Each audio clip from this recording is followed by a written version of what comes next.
Okay, here we go. Gonna try a full send to 8,000. Oh my god.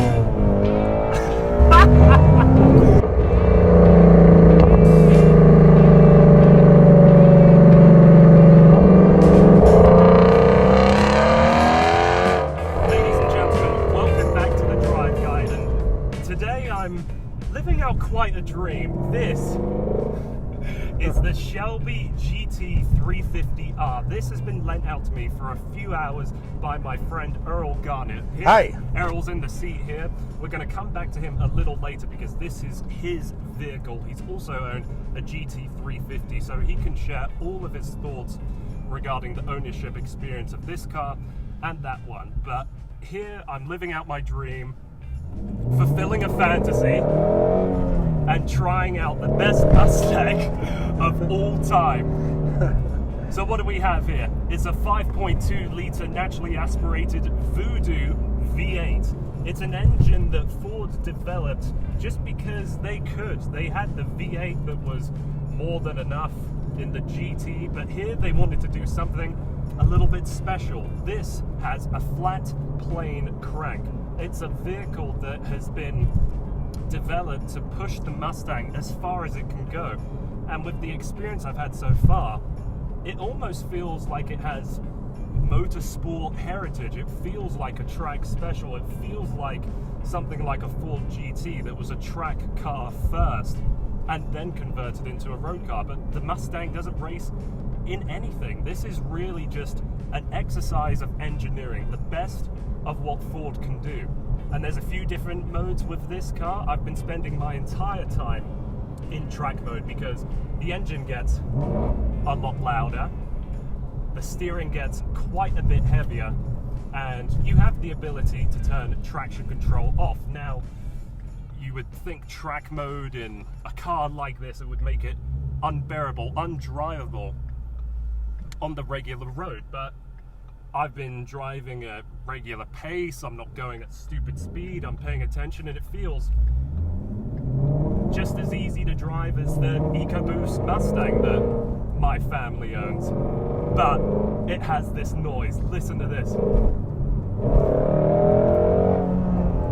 A red line of 8,250 RPM, and I haven't got close to it yet. We're going to try that when we find a little better of open road, but my god, this thing is the most exciting, most visceral car I think I've ever driven. Now this Mustang uses a very different transmission to the one that you'd find in the EcoBoost or the GT or any of the recent models of the Mustang. It uses a Tremec 6-speed transmission, and I was expecting it to be a lot beefier than my EcoBoost Mustang. The greatest problem I had with that car is that the bite point, you could never really tell where it was. It took much longer to be comfortable driving that car than I think many other manual transmissions. We have the super sticky Michelin Sport Cup 2 tires, and it has almost an elastic feel to the steering. The bite of those tires are always returning it to center.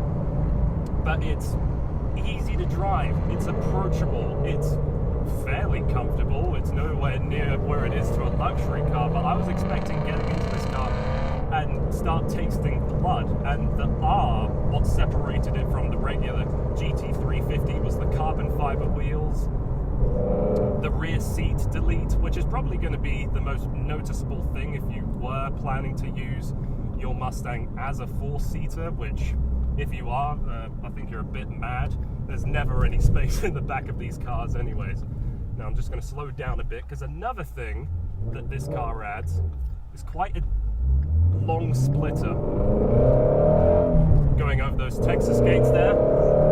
Really want to cause any damage to that. And also with these carbon fiber wheels, I'm told that replacements for these, you're looking at about $7,000. Oh, and another thing it adds is the carbon fiber wing. You'll see it's much more dramatic than what it is in the regular GT350. You might have a little bit of a different view out. You've got a big bulge on the bonnet, the rear wing, of course, but it really, truly doesn't feel any more difficult to drive. It doesn't feel like I'm making a sacrifice for its performance. For most people, the GT350 has everything. It has that 5.2 litre V8. It has that incredible driving feel.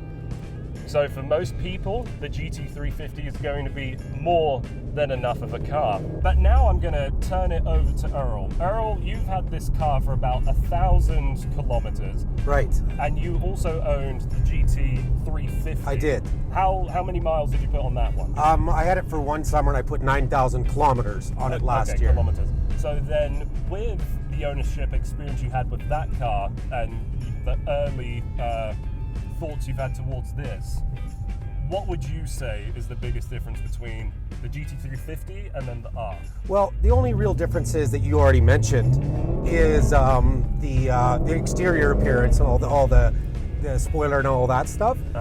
This is louder because it has a resonator delete right from the factory. Yeah. Than my regular 350. Suspension wise, this is a little stiffer. It noticeably does go around corners a little better than the regular 350. However, the regular 350 is awesome and I loved that car. There was no complaint I had about it. I just had an opportunity to get the R model, which is cool factor. Well, would you mind sharing your story regarding the GT500, the upcoming version? Right, and we'll take a lot of heat for this, I'm sure. Yeah, so when I bought my 350 a year ago, I bought it at a time in January, and the dealership had a lot of them, so they were offering a promo that if you bought the 350 by a certain date in January, that you would be automatically allocated GT500. Whether that would have came true or not, I don't really know. But as to date of this video, we still don't have all the information on the 500. Yeah. But what we do have, I don't like. I don't want a dual clutch transmission, even though I know it's faster and way more technology there. I like a 3-pedal car manual, and so far, from what we know, the GT500 is not going to be available with a 6-speed manual. Right. Also, I do believe the weight, I'm hearing rumors of 4,200 pounds, where this is about 3,690, something like that. So that and the price point, I think, is going to be very high on that car. So I made a deal with the dealership to kind of give up my allocation, and in order for them to get me a car, this R model, with MSRP, no dealer markup.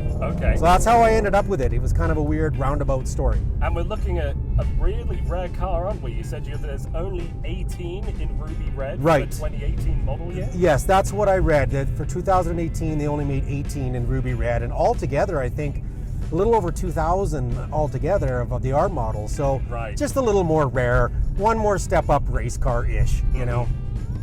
So then, for someone that's owned a GT350 and this R, what would you say to prospective buyers? Maybe they don't have the extra cash for the R, or maybe they're terrified of owning a car with carbon fiber wheels. What would you say to them? Yeah, I would say if you're happy with your 350, stick with it, because it's an amazing car. If you have the opportunity to get the R model for the reasons I already stated, then I would say do that. But only at MSRP. Don't pay 20 grand over. That's crazy when dealerships do that. Well, I remember when the car first came out, people were still buying them with 25 grand. Markup. I mean, that shows the demand of the car, but I mean, if you were someone that was buying a GT350 or an R, does a markup make any sense to you? Not to me. I don't believe in that. I think that's crazy, and you're just paying too much. And I mean, I'm going to say this right now. Is the 350R model worth more, or is it $25,000 better? And the answer to that, honestly, unless you're going to track it, is no, in my opinion. It's way cooler, but it is not a $25,000 upgrade, in my opinion, unless you start looking at the sum of the parts. Yeah, well, this is my first and really only experience with a performance Mustang, and it just so happens to be what many regard as the best of the best. And if this GT350 comes with that engine, it comes with that steering, it comes with that suspension, and has pretty much everything else, then for me, I know I have no opportunity to track a car. I have no opportunity to really hound it down a straight line or anything like that.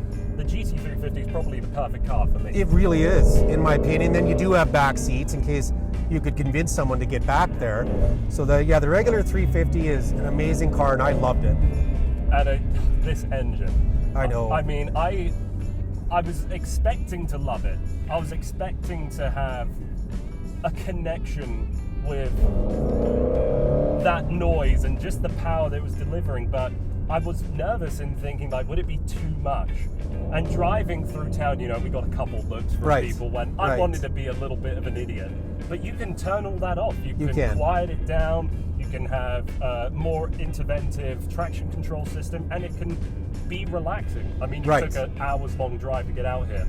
What would you say the highway life is like in this car? Well, I kept it in track mode and you did about, you know, a good 160 the whole way. So, I mean, it's awesome on the highway, but you feel it's so confidence inspiring, right? And you feel so planted that it's just, I don't know, it's such an amazing visceral feeling. So you could turn all that stuff off, but I don't know. I've never done that. I like it the way that it is. This is, although if you were to daily it, you would turn all that stuff off, and I don't believe that this is a daily car. I really don't. We never really thought could be this good. Right. And in my opinion, is one of the best cars on sale today. It is, and it is so much fun to drive. And for me, that's what it all comes down to at the end of the day is, does it strike an emotion? And this car absolutely strikes an emotion on every angle.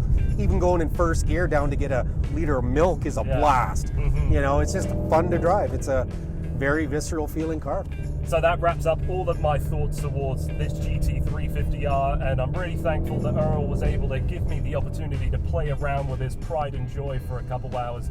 Now, I've featured Earl on the channel before with a Joe Random's opinion video with the Mini JCW. Be sure to check out that video as well.